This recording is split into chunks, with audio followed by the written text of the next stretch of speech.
হঠাৎ করে তড়িঘড়ি করে ছুটলাম বাপের বাড়ি রান্না করতে। কথাটা শুনে নিশ্চয়ই অনেকে অবাক হয়ে যাচ্ছ। হবেই তো, পুরো বিষয়টা না জানলে অবাক হতেই হবে। দিনটা ছিল 11ই ফেব্রুয়ারি, বুধবার। ছেলের ছিল লাস্ট সাপ্লিমেন্টারি এক্সাম। প্রতিদিনের মতো আজকের দিনটাও ছিল ভীষণ ব্যস্ততা। সকাল 6টায় ঘুম থেকে উঠে স্নান টান করে ঠাকুর ভোগ দিয়েছি, তারপর ছেলেকে খাইয়ে দাইয়ে এই যে স্কুলে নিয়ে চলে এসেছি। তারপর ছেলেকে স্কুলের মধ্যে দিয়ে আমরা চলে গেছিলাম সেলুনে, কারণ তোমাদের দাদাভাই চুল দাড়ি কাটবে। আবার সেলুন থেকে বেরিয়ে সঙ্গে সঙ্গে চলে গেছিলাম বাড়ির উপরে কেনাকাটা করতে।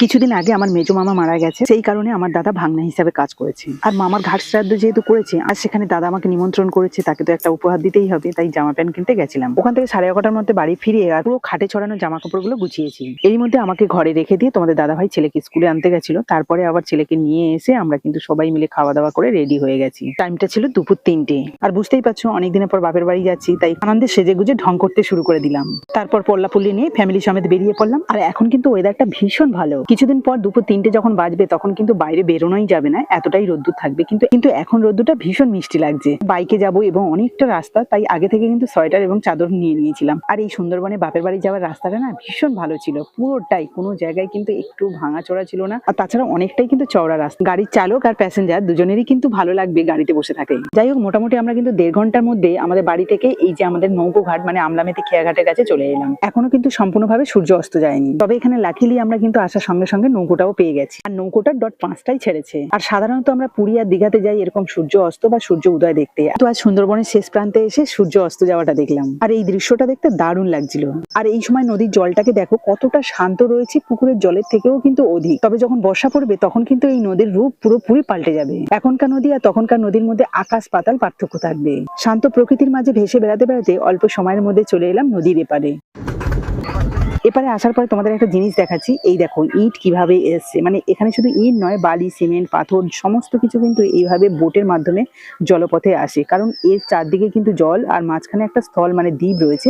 সেই দ্বীপেই কিন্তু প্রচুর মানুষজনের বসবাস। সেই সব মানুষের যা প্রয়োজনীয় জিনিসপত্র সেগুলো কিন্তু এইভাবে বোটের মাধ্যমে বা জলপথেই আসে। যাই হোক, এখানে কিন্তু অনেক কষ্ট করে এই যে বাইকগুলো উপরে তুলছে। তবে হ্যাঁ, ভাটা হলে কিন্তু তখন খুব অসুবিধা হয়ে যায়, এই বাইকগুলো কিন্তু এপার ওপার করানো যায় না। তো এখন যেহেতু জোয়ার ছিল তাই কোনো অসুবিধা হয়নি। তারপরে এখানে এসেই আমাদের খিদে পেয়ে গেছে বলে একটুখানি চপ মুড়ি খেয়েছিলাম আর বাচ্চাদের লস্যি দিয়েছিলাম। এই গোপু হয়ে গেছে, গোপু ম্যান। এখানে একটুখানি পেটটা ঠান্ডা করেই কিন্তু আবার বাইকে উঠলাম। আর এখানেও প্রকৃতির সুন্দর সুন্দর দৃশ্য দেখতে দেখতে পৌঁছে গেলাম বাপের বাড়ি। আর এসেই দেখলাম চারিদিকে শুধু রান্না বান্নার বিশাল আয়োজন। তবে তার মধ্যেও ভুললো না আমাদের ঠান্ডা ঠান্ডা শরবত দিতে। এখানকার নিয়ম যে যেখান থেকেই আসো না কেন, আসলেই সঙ্গে সঙ্গে একটা ঠান্ডা ঠান্ডা শরবত দেওয়া হবে। আর এটাই খেলে প্রথমে কিন্তু প্রাণটা পুরো জড়িয়ে যায়। আর এখানে যে বৌদিকে দেখছো, এটা কিন্তু আমার বৌদির বৌদি, হয়তো তোমরা অনেকেই চেনো। আর এদিকে বৌদির দাদা কিন্তু এই যে গ্যাসে রান্না করছে। অনেক কিছু রান্না অলরেডি হয়ে গেছে, কারণ শুনলাম যে 2-2:30টা থেকেই রান্না শুরু করে দিয়েছে অলরেডি। সবাই যেহেতু আগে থেকে এসে কাজকর্ম রান্না বান্না সবকিছু করছে, আর আমি সবে মাত্র এসে কিছু তো করতে হবে, তাই কিন্তু আমি খুন্তি নাড়া কাজটাই লেগে গেলাম, কারণ আমার এই কাজটাই বেশি ভালো লাগে। আর এখন যেহেতু চিকেন কষা হচ্ছে তাই কষাতে হবে ভালো করে। মোটামুটি 7:30টা থেকে 8টার মধ্যে কিন্তু রান্না বান্না সব কমপ্লিট হয়ে গেছিল। তারপরে মামার উদ্দেশ্যে যেহেতু রান্না বান্না বা খাওয়ানো হবে, সেই জন্য মামা একটা প্লেটে যা কিছু রান্না হয়েছে সমস্ত কিছু সাজিয়ে এখন জলে ভাসাতে যাওয়া হচ্ছে। তবে একটা কথা বলে রাখি যে দাদা কিন্তু 7 দিনে কাজ করেছিল, তখনও কিন্তু মাছ মাংস সমস্ত কিছু করে জলে ভাসিয়েছে। আজকে যেহেতু আরো একবার সবাইকে ডেকে খাওয়াচ্ছে, তার জন্য কিন্তু এই একইভাবেই যা কিছু রান্না হয়েছে সমস্ত কিছু জলে ভাসিয়ে দিতে যাচ্ছে। মানে এটা কিন্তু মামার উদ্দেশ্যে দেওয়া হচ্ছে। আর আমাদের এখানে নিয়ম আছে যে জলে ভাসাতে হয়। তবে এখানে একটা কথা বলি, জলে ভাসাতে হয় ঠিকই, কিন্তু ঘাটে নামতে নেই।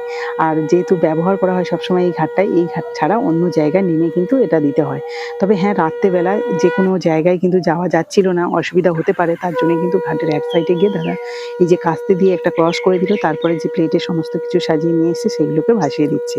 আর আমার শ্বশুর বাড়িতে কিন্তু নিয়ম আছে যেগুলো কিন্তু জলে ভাসাতে নেই, মানে উপরে এমন জায়গায় দিতে হয় যেন কেউ খেয়ে চলে যেতে পারে। জায়গা বিশেষে সমস্ত নিয়ম পরিবর্তন হয়। তো যাই হোক, আলটিমেট এই কাজটা কমপ্লিট হয়ে যাওয়ার পরে বাকি যারা আমন্ত্রিত লোক রয়েছে তাদেরকে সব খাওয়ানো হবে। তবে হ্যাঁ, এখানে কি কি রান্না হয়েছিল তোমাদের একটু বলি। ডাল, আলু ভাজা, শুক্তো, মাছের ঝাল, মাংস, চাটনি, পাঁপড়, মিষ্টি, দই সমস্ত কিছু কিন্তু সুন্দরভাবে আয়োজন করেছিল। আর প্রত্যেকটা রান্না বান্না কিন্তু দারুণ খেতে ছিল। মন থেকে কেউ যদি অতিথি সেবা করতে চায় তাহলে কিন্তু তাদের খাবার দাবার ভীষণ টেস্টি হয়। তো যাই হোক, এটা কিন্তু আমার জানা কথা, তাই তোমাদের সাথে শেয়ার করলাম। এখানে কিন্তু প্রায় 50 জন মতো অতিথি সেবা করেছে। মোটামুটি 10টা থেকে 10:30টার মধ্যে সবার খাওয়া দাওয়া কমপ্লিট হয়ে গেছিল। তো যাই হোক, আজকে ব্লগটা কেমন লাগলো অবশ্যই কিন্তু কমেন্টে জানিও।